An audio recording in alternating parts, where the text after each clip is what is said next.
Stove on ಮಾಡ್ಕೊಂಡು cooker ಇಟ್ಕೊಂಡಿದ್ದೀನಿ. ಅದಾದಮೇಲೆ ಕುಕ್ಕರ್ ಬಿಸಿ ಆದಮೇಲೆ ಸ್ವಲ್ಪ ಎಣ್ಣೆ ಹಾಕ್ಕೊಂಡಿದ್ದೀನಿ. 1-2 ಸ್ಪೂನ್ ಆಗೋಷ್ಟು ಎಣ್ಣೆ ಹಾಕ್ಕೊಂಡೆ ಮತ್ತು 1-2 ಸ್ಪೂನ್ ಆಗೋಷ್ಟು ತುಪ್ಪನ ಹಾಕ್ಕೊಂಡೆ. 2 ಬಿಸಿ ಆದಮೇಲೆ ಮತ್ತು ಎಲೆ ಹಾಕ್ತಾಯಿದ್ದೀನಿ, ಪಲಾವ್ ಎಲೆ ಮತ್ತು ಚಕ್ಕೆ, ಲವಂಗ, ಏಲಕ್ಕಿ ಎಲ್ಲ ಹಾಕ್ತಿದ್ದೀನಿ. ಇದೆಲ್ಲ ಹಾಕಿ ಒಂದು 10 ಸೆಕೆಂಡ್ಸ್ ಹಾಗೆ ಬಿಟ್ಟು ಮತ್ತು ಉದ್ದುದಕ್ಕೆ ಕಟ್ ಮಾಡಿ ಇಟ್ಕೊಂಡಿರೋ ಈರುಳ್ಳಿನ ಸೇರಿಸ್ಕೊಳ್ತಾ ಇದ್ದೀನಿ. ಈರುಳ್ಳಿ ಚೆನ್ನಾಗಿ ಫ್ರೈ ಆಗಬೇಕು ಮತ್ತು ನಮಗೆ ಚೆನ್ನಾಗಿ ಹಾಗಂತೇಳ್ಬಿಟ್ಟು ನಾವು ಹೈ ಫ್ಲೇಮಲ್ಲಿ ಇಟ್ಕೊಂಡು ಫ್ರೈ ಮಾಡ್ಕೊಳ್ಳೋದಲ್ಲ, ಮೀಡಿಯಮ್ ಫ್ಲೇಮಲ್ಲಿ ಇಟ್ಕೊಂಡು ಚೆನ್ನಾಗಿ ಫ್ರೈ ಮಾಡಿದ್ರೆ ಅದರಲ್ಲಿರೋ ಅದು ಬಿಡುತ್ತಲ್ವ, ರಸ ಎಲ್ಲ ಬಿಡುತ್ತಲ್ವ, ಆವಾಗ ಚೆನ್ನಾಗಿ ನಮಗೆ ಟೇಸ್ಟ್ ಸಿಗುತ್ತೆ. ಅದಾದಮೇಲೆ 1 ಸ್ಪೂನ್ ಆಗೋಷ್ಟು ಶುಂಠಿ ಬೆಳ್ಳುಳ್ಳಿ ಪೇಸ್ಟ್ ಹಾಕ್ಕೊಂಡೆ. ಶುಂಠಿ ಬೆಳ್ಳುಳ್ಳಿ ಪೇಸ್ಟು ಅದೆಲ್ಲ ಹಸಿ ಸ್ಮೆಲ್ ಹೋಗೋವರೆಗೂ ನಾವು ಚೆನ್ನಾಗಿ ಫ್ರೈ ಮಾಡ್ಕೋಬೇಕು. ಹಸಿ ಸ್ಮೆಲ್ಲೆಲ್ಲ ಹೋಗಿದ್ದಾದಮೇಲೆ ಒಂದು ಇಡೀ ಆಗೋಷ್ಟು ಪುದೀನ ಸೊಪ್ಪನ್ನ ಕಟ್ ಮಾಡಿ ಇಟ್ಕೊಂಡು ಅದನ್ನು ಸೇರಿಸ್ಕೊಳ್ತಿದ್ದೀನಿ. ಯಾಕೆ ಇವಾಗ ಸೇರಿಸ್ಕೋಬೇಕು ಅಂತಂದರೆ ಪುದೀನ ಸೇರಿಸ್ಕೊಂಡ್ರೆ ಟೇಸ್ಟು ಚೆನ್ನಾಗಿರುತ್ತೆ ಅಂತ. ಅದು ಕೂಡ ನಾವು ಏನೇ ಮಾಡಿದ್ರು, ಪಲಾವು, ಬಿರಿಯಾನಿ ಏನಾದರೂ ಮಾಡಲಿ, ಶುಂಠಿ ಬೆಳ್ಳುಳ್ಳಿ ಪೇಸ್ಟ್ ಆಗಿದ ತಕ್ಷಣ ಪುದೀನ ಹಾಕಿದ್ರೆ ಅದು ರುಚಿನೇ ಚೆನ್ನಾಗಿರುತ್ತೆ. ಅದೆಲ್ಲ ಫ್ರೈ ಆಯಿತು. ಅದಾದಮೇಲೆ 1 ಕಪ್ ಆಗೋಷ್ಟು ಬಟಾಣಿನ ಹಾಕ್ಕೊಂಡಿದ್ದೀನಿ. ಇಲ್ಲಿ ಬಟಾಣಿಗೆ ಬದಲು ಹಸಿದು ತೊಗರಿಬೇಳೆ, ತೊಗರಿಕಾಯಿ, ಅವರೆಕಾಯಿ ಏನಿದ್ರೂ ಸೇರಿಸ್ಕೋಬೋದು. ಇಲ್ಲಿ ನಾನು ಒಣಗಿರೋದೇ ಸೇರಿಸ್ಕೊಂಡಿದ್ದೀನಿ ನೆನೆಸಿ. ಅದಾದಮೇಲೆ 1 ಟೊಮೊಟೊನ ಉದ್ದುದಕ್ಕೆ ಕಟ್ ಮಾಡಿ ಇಟ್ಕೊಂಡಿದ್ದೆ, ಅದನ್ನು ಸೇರಿಸ್ಕೊಂಡೆ. ಅದು ಬೇಯಬೇಕಲ್ವ, ಅದಕ್ಕೋಸ್ಕರ ಸ್ವಲ್ಪ ಒಂದು ಅರ್ಧ ಸ್ಪೂನ್ ಆಗೋಷ್ಟು ಅರಿಶಿಣದ ಪುಡಿ ಹಾಕ್ಕೊಂಡೆ. ಎಲ್ಲ ಮಿಕ್ಸ್ ಮಾಡಿಕೊಂಡು ಈಗ ಟೊಮೊಟೊ ಬೇಯಬೇಕಲ್ವ, ಅದಕ್ಕೆ ಉಪ್ಪು ಹಾಕ್ಕೊಳ್ಳೋಣ. ಟೊಮೊಟೊ ಇಲ್ಲಿ ಉಪ್ಪು ಹಾಕ್ಕೊಳ್ಳೋದ್ರಿಂದ ಟೊಮೊಟೊ ಚೆನ್ನಾಗಿ ಬೆಂದೋಗುತ್ತೆ ಅಂತ. ರುಚಿಗೆ ತಕ್ಕಷ್ಟು ಎಷ್ಟು ನಾವು ನೋಡಿಕೊಂಡು ಹಾಕ್ಕೋಬೇಕು. ಇನ್ನು ರುಚಿ ಅಂದರೆ ಉಪ್ಪು ಸಾಕಾಗಿಲ್ಲ ಅಂದರೆ ಕೊನೆಯಲ್ಲಿ ಸ್ವಲ್ಪ ಹಾಕ್ಕೋಬೋದು, ಅಡ್ಜಸ್ಟ್ ಮಾಡ್ಕೋಬೋದು. ಅದಕ್ಕೆ ಇಲ್ಲಿ ಸ್ವಲ್ಪ ಹಾಕ್ಕೊಂಡಿದ್ದೀನಿ. ಅದಾದಮೇಲೆ ಉಪ್ಪು ಹಾಕಿದ್ದಾದಮೇಲೆ ಚೆನ್ನಾಗಿ ಮಿಕ್ಸ್ ಮಾಡಬೇಕು. ಎಲ್ಲನೂ ಚೆನ್ನಾಗಿ ಕಲಿಸ್ಕೊಂಡಾದ್ಮೇಲೆ 1 ಕ್ಯಾಪ್ಸಿಕಮ್ನ ಕಟ್ ಮಾಡಿ ಇಟ್ಕೊಂಡಿದ್ದೆ, ಅದನ್ನು ಸೇರಿಸ್ಕೊಳ್ತಿದ್ದೀನಿ.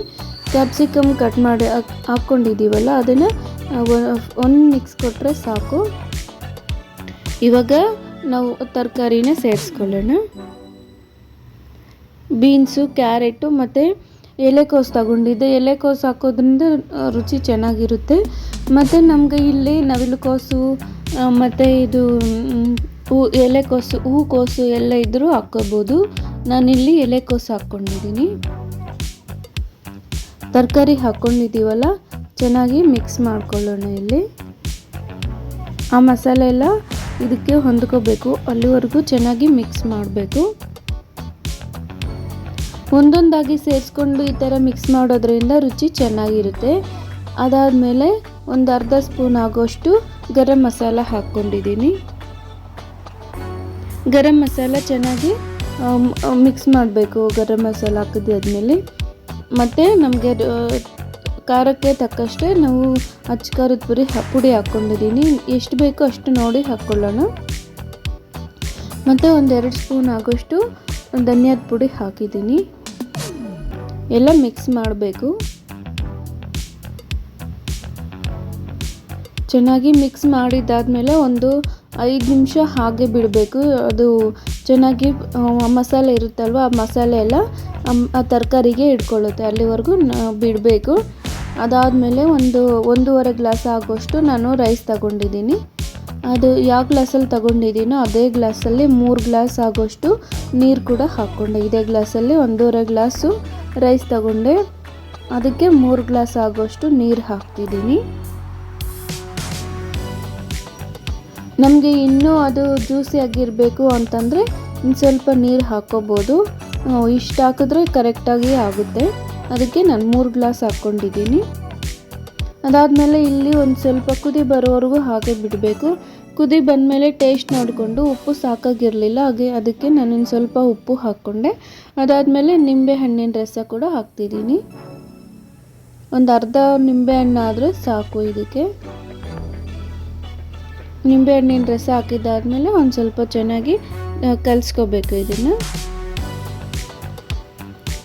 ಕಲಿಸ್ಕೋಬೇಕು ಈ ಥರ. ಅದಾದಮೇಲೆ ಒಂದು ಇಡೀ ಆಗೋಷ್ಟು ಕೊತ್ತಂಬರಿ ಸೊಪ್ಪನ್ನ ಹಾಕ್ಕೊಳ್ಳೋಣ. ಕೊತ್ತಂಬರಿ ಸೊಪ್ಪು ಹಾಕ್ಕೊಂಡು ಚೆನ್ನಾಗಿ ಕುದಿಸ್ಕೋಬೇಕು. ಇದು ಆಲ್ರೆಡಿ ಕುದಿ ಬರ್ತಾ ಇದೆ. ಇನ್ನು ಸ್ವಲ್ಪ ಕುದಿ ಬಂದಮೇಲೆ ಲಿಡ್ ಕ್ಲೋಸ್ ಮಾಡಿಕೊಂಡು 1-2 ವಿಸಿಲ್ ಬರ್ಸ್ಕೊಳ್ಳೋಣ. ನೋಡಿ ಇಲ್ಲಿ ಇನ್ನೊಂದು ಸಾರಿ ಕಲಿಸ್ಕೊಂಡು ಲಿಡ್ ಕ್ಲೋಸ್ ಮಾಡ್ಕೊಳ್ಳೋಣ. ಲಿಡ್ ಕ್ಲೋಸ್ ಮಾಡಿಕೊಂಡು 1-2 ವಿಸಿಲ್ ಬರೋಕ್ಕೆ ಬಿಡಬೇಕು.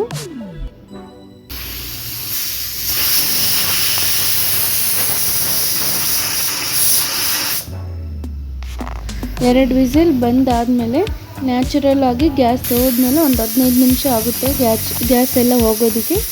ಆವಾಗ ತೆಗೆದು ನೋಡಬೇಕು, ಚೆನ್ನಾಗಿ ಆಗಿರುತ್ತೆ.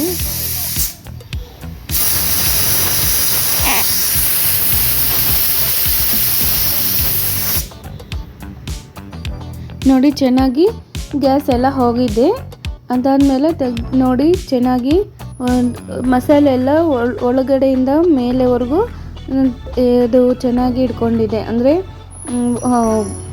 ಅಡ್ಜಸ್ಟ್ ಆಗಿದೆ ಎಲ್ಲ. ಫುಲ್ಲು ಕೆಳಗಡೆಯಿಂದ ಮೇಲೆವರೆಗೂ ಎಲ್ಲ ಫುಲ್ಲು ಆಗಿದೆ ಮಸಾಲೆ ಎಲ್ಲ. ನೋಡಿದ್ರಲ್ವ ಸ್ನೇಹಿತರೆ ಈ ರೆಸಿಪಿ ಹೇಗೆ ಮಾಡೋದು ಅಂತ.